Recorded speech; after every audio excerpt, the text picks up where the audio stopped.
Okay. There we go.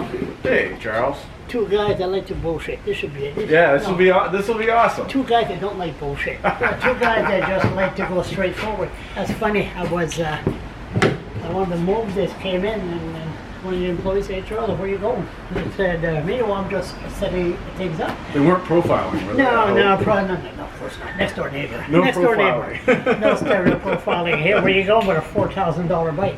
This is not, okay, Radical Edge, Mike. Yep. His last name again? Davis.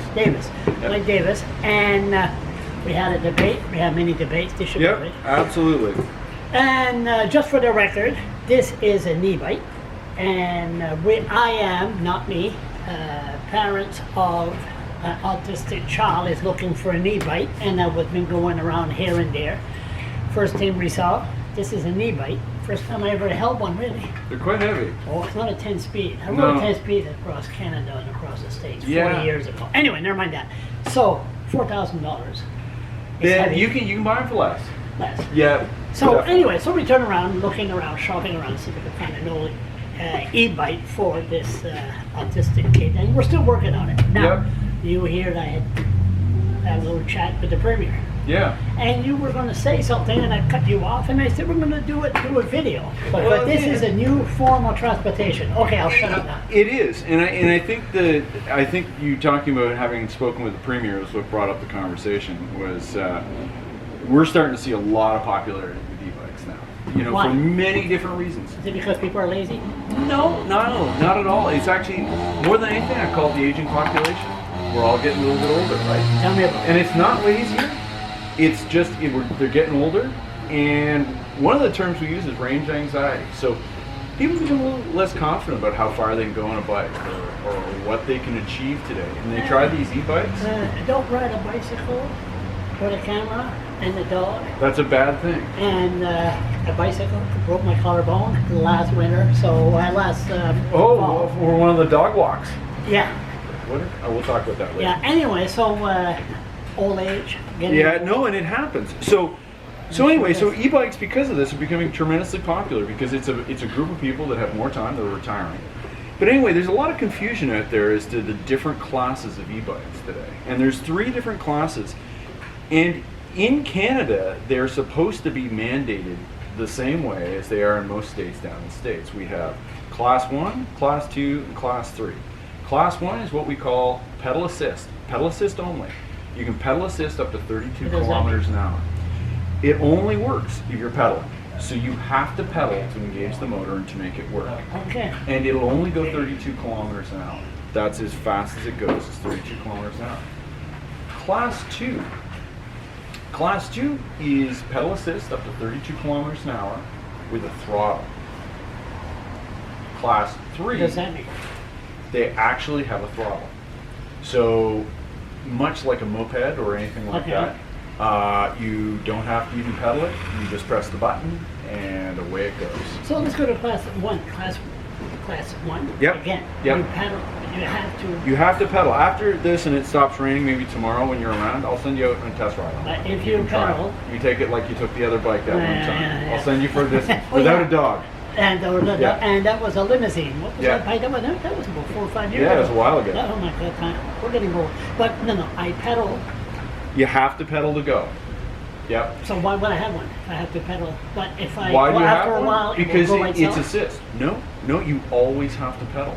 So they're not this. So this goes back to the point. It's not about laziness. It's about concern of how far you can pedal a bike, but you're still pedaling the bike. If you go up a hill, you have to pedal, but it's assisting you up the hill. So it makes pedaling up that hill at say 15 kilometers an hour, 20 kilometers an hour, which is incredibly hard to not impossible without e-assist. You're not going up the hill hardly. But with e-assist, hold it. Is that the reason I seen people going up Smite Street sitting on their ass? Yeah, totally. That's what it is. But are they pedaling? A little bit. Yeah, if they're pedaling a little bit, then they're on an e-assist. I rode a bicycle, like I said, my legs were strong, and I always stood up to go up the hill. You so often you had to. Yeah. But then I see these people. They're just sitting and going up the hill quite quickly too. Yeah.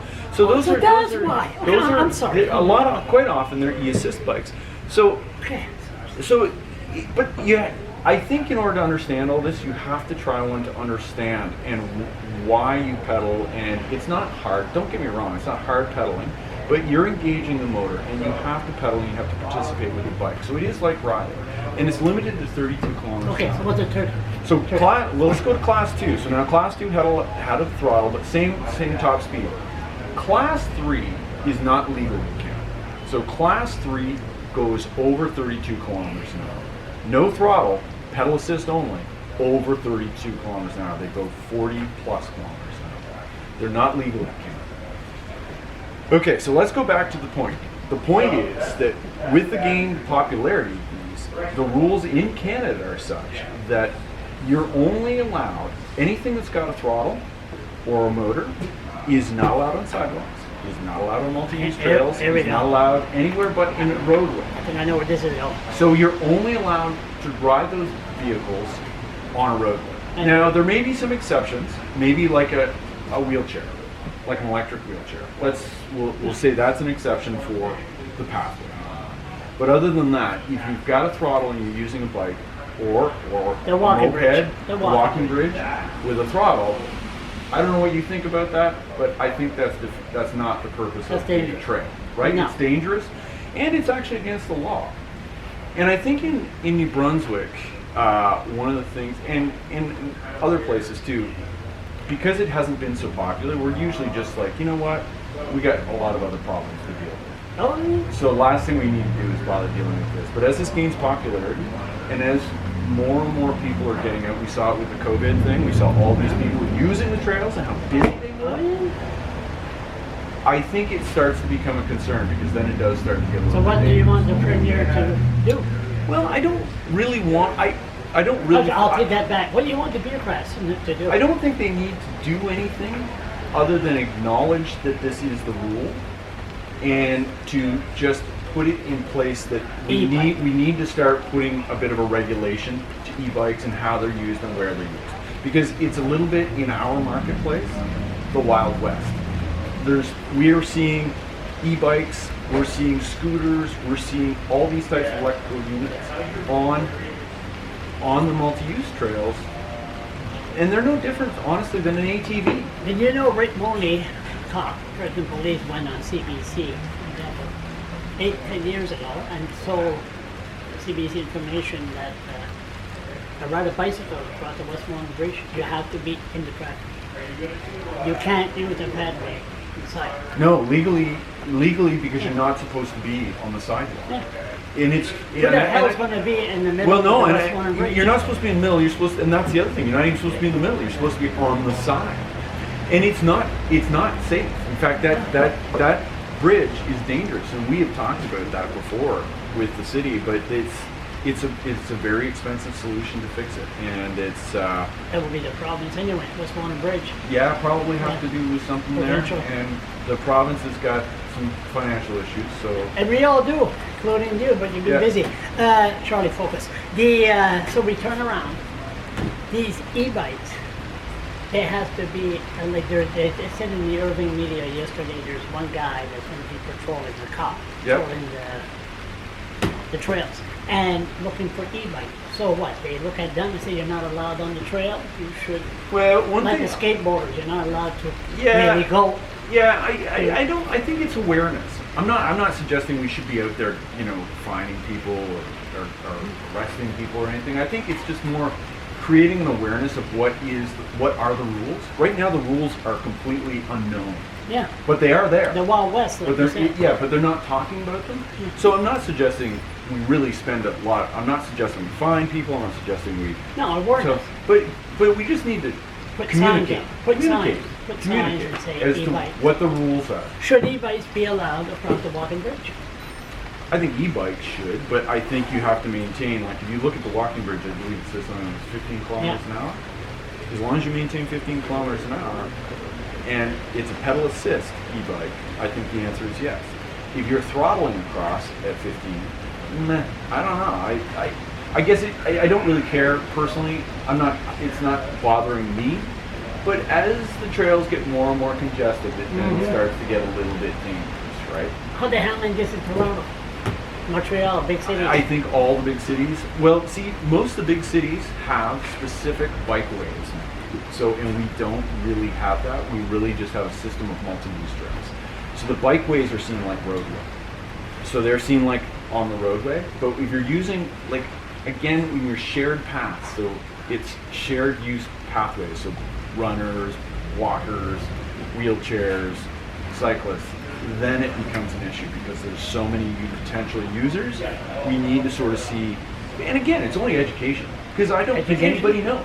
Education. Like, I think for you and I, this is a conversation. You're learning as much as I didn't know. I don't. It's the first time that I do a video that I don't know what I'm talking about. Can you imagine that? No, look, I do. I don't do any, but I learn things all the time, don't we? All the time. Of course, if we just shut up and focus once in a while and listen, we'll be doing very good. Did I miss anything? I think you got it all. But so what would I ask for? Nothing. I just think we ought to put it out there now that it's becoming more popular. I do think we ought to define the classes and suggest what we're really allowed to be selling, because we're not even told this, and what we're allowed as the consumer to be purchasing and where it can be used. So this guy, like when I walked in, tried to set up, he said, Charles, where are you going? You know, oh, nothing. I'm just going to take a bike here for a ride. Yeah. But this is $4,000. Yep. And this belongs to a customer. Yep. And what is he? Does he know what he's getting into? Yeah, fully, completely. I mean, we educate all our customers as to what they're getting into, and most of the just go around the corner and come back and they show me the money. Or? No, gosh, no. We'll actually take our customers to the trail, but we don't sell any of the throttles. We sell no class 2s. We only sell class 1s because we believe this is still cycling. Class 2 can sort of be cycling, but you watch almost everybody that ends up having a pedal, what we call pedal assist bikes with a throttle. They use the throttle now, and that customer exists. And I got nothing wrong with that again, but it shouldn't be being used on the trail. But $4,000, that's a lot of money. It is, and you know what? I'd like to say the prices are going to come down. And we do have less expensive ones that we sell quite a few of, obviously. But just like whether it's that truck or that fancy van, you can always get upgrades, right? Oh yeah. So this happens to be one of the ones with a few upgrades. Yeah. No, So this is like a limousine style of e-bikes. This is the limousine. Like, you can't really see the battery. Like, there's no. Where's the battery? And does it start? Does it start now? Oh yeah. I saw the key there. Yeah. You just press the button right there. I don't even dare to touch it. See, it's got full charge. Those are the different modes. So turbo is the fastest. And then, see, it won't do anything. There's no throttle. The only time it will even move forward is if you push the pedal. And even when you push the pedal, it doesn't work. Responds to what they call a torque sensor. So you have to be pedaling at a certain sort of torque. It's some kind of you gotta be at the command post at the Star Trek Enterprise? Or No, it's easy to use, but it wants itself to be safe. They're designed to be safe for the first time users and stuff like that. So that's, really, really important. So it's not going to lurch on you. It's not going to cause you to fall over or anything like that. It's very predictable and reliable. When you finish the video, would you take the bike and take off, or can you show just go down? No, it's raining. It's raining. You don't want it dirty for the customers No, anyway. considering someone just purchased $4,000. I would get in trouble with this one. But $4,000. But I think we should do that. In fact, I think better. Seriously. What? I'm dead serious. I'm sending you off on that. But don't take the dog and keep in your pocket. I appreciate it, Mike. I'll send you off for an afternoon. Thank you very much. No, and I'm deadly serious. I'd love you to do it because you're the kind of guy that's cool to understand what you talk to a lot. Yeah, but what kind of training do I have? Here, Charles, here's the bike. You don't need training. You rode across Canada. Yeah, but we're talking about a 10-speed there. Now it's the same. It's the new 10-speed. To be honest, where's the brakes? Right here, and they're usually disc, and they're usually hydraulic disc. It's not. It's not press a computer. Oh, you gotta press this button for the brake. It's just like riding a normal bike. And I think someone like yourself should actually, because you love this. You love to understand these things. It's kind of fun, yeah, right? Yeah, especially if I don't get killed. Yeah. You won't. No chance. Because you can ride this legally on the pathway, so you'll have no problem. But no, Charles, I'm serious with that. I'd love you to come and grab. We'll send you out next non-rainy day. Oh yeah. And keep your you gotta keep that in the pocket though. So do not want to see this. Keep what? The camera while you're riding. No, you won't. Both hands on the bike. No, as a matter of fact, it still hurts. But anyway, okay. By the way, Radical Edge, Westbourne Street, Mike, Mon good plaisir. one. Pas de problem. Look at that. First time I ever shook hand, and I think it went so well. I shook hand. We got I thought we weren't supposed to do that. Yeah. We gotta go wash. You gotta get cleaner. Just one. Get it off? I never shook hands for about 3 months, but I was so shocked how it went. Oh, Jesus it's Christ, really shook hands. strange. All good. Later.